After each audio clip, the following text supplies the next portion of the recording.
सबसे पहले तो ये तो सबको ही पता है कि ये इलेक्शन कमीशन की जानिब से जो है वो सुप्रीम कोर्ट का जो 4 अप्रैल का फैसला था कि 14 मई को इंतखाबात करवाए जाएंगे, उस पर नज़रसानी की दरख्वास्त जो है ये इलेक्शन कमीशन की जानिब से जो है वो जमा करवाई गई थी और आज उसी पर हेयरिंग हुई। लेकिन यहाँ पर मैं आपको दिलचस्प बात ये बताऊँ कि अंदर सुप्रीम कोर्ट के अंदर की अगर बात की जाए तो सुप्रीम कोर्ट के अंदर ये केस आज फिक्स हुआ था, आज इसकी समाअत थी और साथ ही साथ दूसरी जानिब PDM जमातों की जानिब से सुप्रीम कोर्ट के बाहर ही धरना जो है वो दे दिया गया। अब यहाँ पर गौरतलब बात यह है कि आज इस केस का शायद कोई हतमी फैसला होना था, शायद इस केस के हवाले से कोई फाइनल डिसीजन सामने आना था, क्योंकि 14 मई तो गुजर चुका है, जो डेडलाइन सुप्रीम कोर्ट की जानिब से दी गई थी वो गुजर चुकी थी। तो आज इस पर उम्मीद ये की जा रही थी, जैसे हम सब सहाफ़ी भी शायद ये सोच रहे थे कि आज इस पर शायद कोई चीफ जस्टिस की जानिब से सख्त रिमार्क सामने आएंगे और शायद कोई बड़ा डिसीजन जो है वो सामने आएगा, लेकिन ऐसा नहीं हुआ। इलेक्शन कमीशन की वो दरख्वास्त जिसके हवाले से जो है वो मुल्क भर में एक साथ इंतखाबात के हवाले से केस की जो आखिरी समाअत थी उसमें चीफ जस्टिस ने दौरान समाअत जो है वो ये रिमार्क्स दिए थे कि हुकूमत की जानिब से जो है वो नज़रसानी दरख्वास्त हाल दायर नहीं की गई। आज भी सुप्रीम कोर्ट की जानिब से यही रिमार्क्स जो हैं वो दोहराए गए, लेकिन लास्ट हेयरिंग में सुप्रीम कोर्ट की जानिब से जब सुप्रीम कोर्ट को ये बताया गया कि इलेक्शन कमीशन की जानिब से नज़रसानी दरख्वास्त दायर की गई है, तो उस पर जो है वो चीफ जस्टिस उमर अता बंदियाल ने ये रिमार्क्स दिए थे कि क्या इलेक्शन कमीशन की दरख्वास्त काबिल समाअत है, क्योंकि इलेक्शन कमीशन ने तो कहा था कि फ़ंड और सिक्योरिटी मिल जाए तो इंतखाबात करवा लेंगे। तो आज ये उम्मीद की जा रही थी कि शायद इलेक्शन कमीशन की जो दरख्वास्त है उसे शायद नाकाबिल समाअत करार दे दिया जाएगा और जो 14 मई को इंतखाबात करवाने का जो डिसीजन था सुप्रीम कोर्ट का जो फैसला था उस पर अमल दरामद ना करवाने की उसमें जो है वो पादाश में शायद कोई बड़ा डिसीजन सुप्रीम कोर्ट का सामने आएगा, लेकिन ऐसा नहीं हुआ। सिर्फ नोटिस जो हैं वो जारी किए गए हैं। आज वफाकी हुकूमत को भी जारी किया गया, तमाम सियासी जमातों को भी जो है वो नोटिस जारी किए गए, साथ ही साथ एडवोकेट जनरल पंजाब को, गवर्नर KPK को, पंजाब के जो हुकाम हैं उनको, तमाम लोगों को जो है वो नोटिस जारी किए गए। अटॉर्नी जनरल की जानिब से जो है वो इस केस को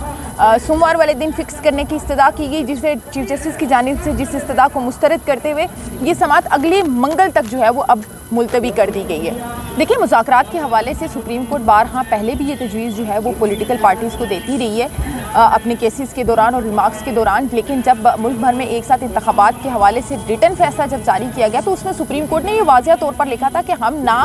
तो मुज़ाकरात की हिदायत कर रहे हैं और ना ही जो है वो हम कोई टाइम और डेडलाइन जो है वो दे रहे हैं। ये वो अल्फाज में आपको बता रही हूँ जो रिटन ऑर्डर के दरमियान जो है वो रिटन ऑर्डर में लिखे गए थे। वर्बली सुप्रीम कोर्ट ने बारहा ये इससे कबल भी तजवीज़ दिया, एक दफ़ा फिर से सुप्रीम कोर्ट ने ये तजवीज़ जो है वो पॉलिटिकल पार्टीज़ को दी है कि आप जो है वो एक साथ बैठ के कोई फ़ैसला कर लें।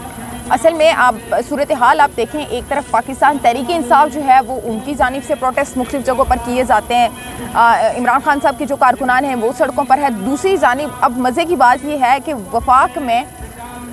वफाक के लोग यानी कि गवर्नमेंट के लोग खुद प्रोटेस्ट कर रहे हैं। एक तरफ PDM प्रोटेस्ट कर रही है, दूसरी तरफ PDM की जमातें इक़्तिदार में हैं, यानी कि प्रोटेस्ट करने वाले भी वही हैं, प्रोटेस्ट को कंट्रोल करने वाले भी वही हैं, प्रोटेस्ट को सिक्योरिटी देने वाले भी वही हैं। अब यहाँ पर वाज़िया तौर पर आप ये देख सकते हैं कि रेड जोन में दफ़ा 144 का नफाज है। इतना इम्पोर्टेंट केस सुप्रीम कोर्ट के अंदर चल रहा है और ऐसे में अगर PDM की जमातें और उनके कारकुनान बाहर धरना देकर बैठे हुए हैं तो आप कैसे उम्मीद कर सकते हैं कि कोई बड़ा डिसीजन अंदर से सामने आएगा।